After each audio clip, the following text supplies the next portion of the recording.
Well, my speech will be nowhere as elegant as Terry's was. My wife pulls her typical nobody showing up, and then half the people that are here tonight with me were not anticipated, so it may not be as smooth as I had hoped. Obviously, I need to thank my family for putting up with me. Being involved with the activities I've been involved with means that a lot of times I'm not home when I should be, or things aren't getting done like they should be, and so they have to cover or whatever. So I'd like to thank my family, Sue, my daughter Heather, who's a CPA and graduate of Fort Hays State, my son Michael, and also my only grandson and grandchild, and we certainly would hope someday he'll be a Fort Hays grad also. Also, my aunt joined me from Kansas City, and I was not expecting her at all. And then friends, Ron and Steph Austin from Phillipsburg, Steve and Linda Miller from Phillipsburg area, and then the culprits that started it all. I would like to thank the staff of our firm in Phillipsburg. Melba Witt, she's joined with Ed, and her daughters Abby and Krista was the ringleader. She's the one that got it started. Then my staff here with me tonight, Becky Licks and Sarah, I'm sure added more than enough.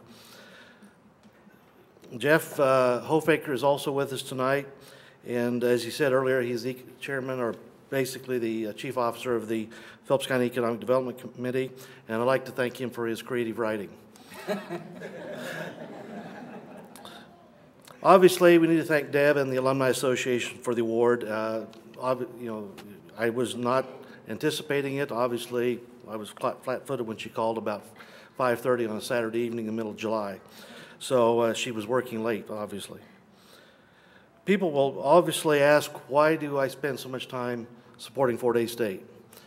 Part of it's gratitude, part of it's reality of our profession and what Fort Hays State can do for us. My gratitude extends initially to Walt Monteifel.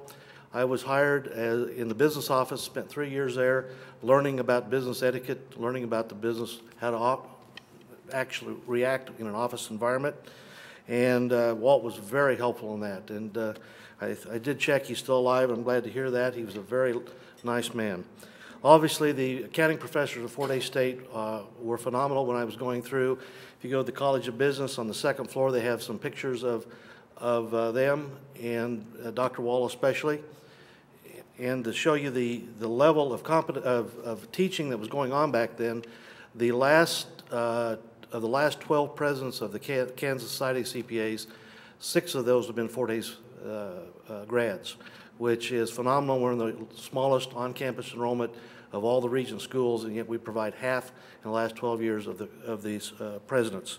So I think that does represent well how strong an accounting department we've had here at Fort Hays State. The reality is, without Fort Hays State, I'd be out of business. Our recruits come from Fort Hays State. As a CPA firm, I've had over the years 0 applications from KU grads, very, very few from K-State, and we've got about approximately 15, 16 Fort Hays grads on staff in our firm, and obviously that's our only source, or virtually the only source we have. Also, the economy of Western Kansas needs Fort Hays State. The accounting department, the accountants are the language of business. They're the ones that counsel, advise independent business people, farmers, and entrepreneurs. If we're not there, they don't have the counsel. They don't know how to read the numbers. They don't know what the numbers are telling them, and they really need that. And you pull away the accounting graduates out of Fort Hays State from Western Kansas, and the economy in Western Kansas gets even worse.